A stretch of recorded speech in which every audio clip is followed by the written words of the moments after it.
Hi, I'm Keith Cooper from Northlight Images, and this is one of my short videos about selling prints. A lot of photographers ask me, how can I sell my prints, where can I sell my prints, and I'm making this short series of videos covering various things I've discovered over the years and what I feel about selling prints. Anyway, first question I want to ask in this particular video is why are you selling your prints?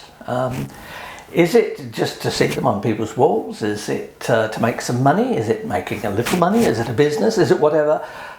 What's in it for you? Why are you actually doing this? Look into it a bit deeper, because one of the problems is that you may readily find that the kind of prints that sell aren't ones you like. That's just the way it is. Tastes differ. Just because you like a picture doesn't mean somebody else will. So you really need to think, why am I doing this? Am I going to be offended by someone really liking a print that I think is rubbish? Well, no. Take the money, move on. Or don't sell your prints. It's a fairly simple one now. Why would somebody want your print? Well, I've got some examples here. These, although this printer is a Canon Pro 200 A3 Plus printer. Prints I'm showing are actually somewhat larger ones, and these are made. These were made on a Epson P900, if I recall rightly.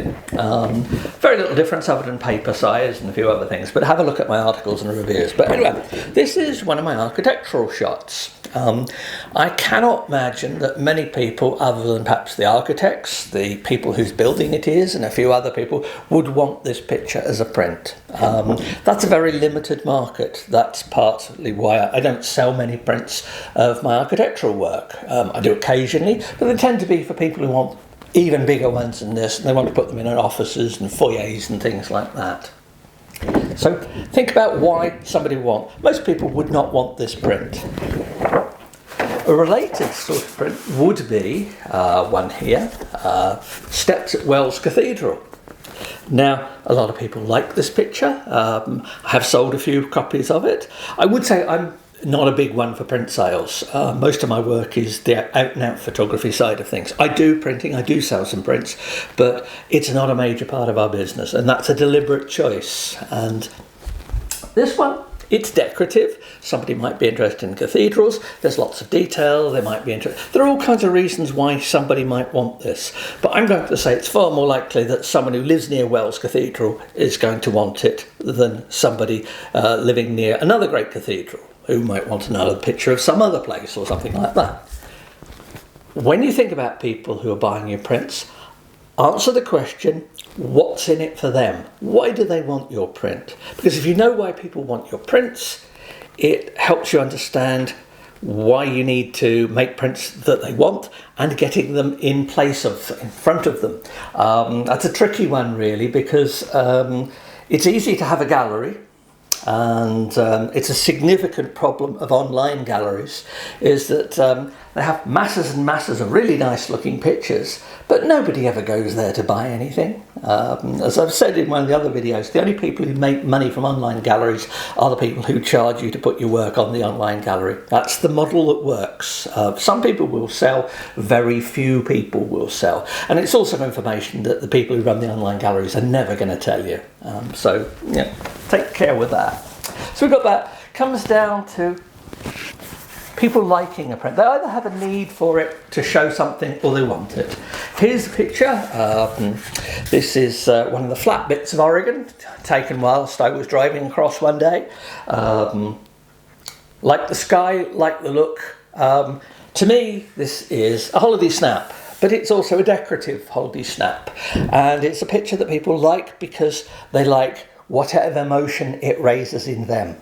So always remember that just because you see a print a certain way doesn't mean that the person who's actually looking at the print is going to see it remotely similar to you. So don't make that mistake. You can truly never know what's in the mind of somebody else looking at one of your pictures. That's why if you have an exhibition, it's great to walk around an exhibition of your own pictures without making it obvious that they're your pictures, and just listen to people's comments. You will be astounded by what people say about your work. You may be horrified as well. So take care in doing it. But anyway, that's picture that there's probably very little market for other than as a decorative print, purely decorative print in the UK. In parts of Oregon, it might sell, but who knows? In general, you need a trade. You need a passing trade that's going to do it. Because if I have a picture, let's take one of my pretty pictures done on the Suffolk coast. Now, if I've got a picture like this, yeah, it's a decorative one. People are going to buy this one when they're visiting a place. It's going to remind them of it.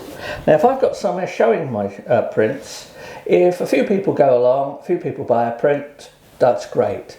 What I need is a continuous flow of people. So if you want to sell holiday prints, you know, pictures of the seaside and the like, you need a gallery at the seaside, because that's when people are in the mood to buy prints and things like this. Sure, you can go to art fairs and things like that if they're available in your area, and it's not universal.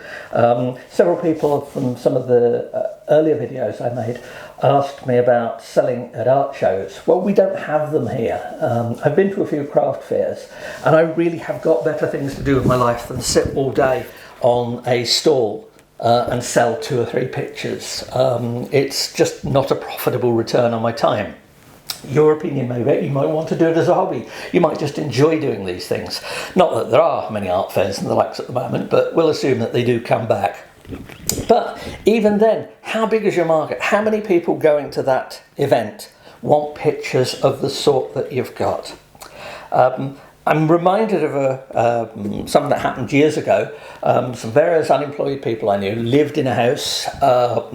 They decided they were going to make some money, and they baked some bread, and they went out to a nearby sort of fairly wealthy part of the town, and they went round selling loaves of bread on their from their bicycle, and they sold 6 loaves of bread.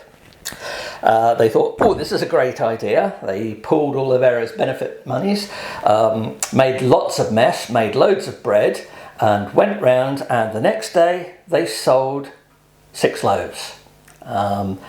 And the example of that always reminds me that just because you sell a few prints doesn't mean that you will suddenly be able to scale that up and sell more prints. Anyway, that's just a few examples of how I approach selling prints that I hope are useful to you people. Have a look at some of the other videos, have a look at the articles I've written as well, and I'll do a few more of these in time about printing and other aspects of this. So thank you.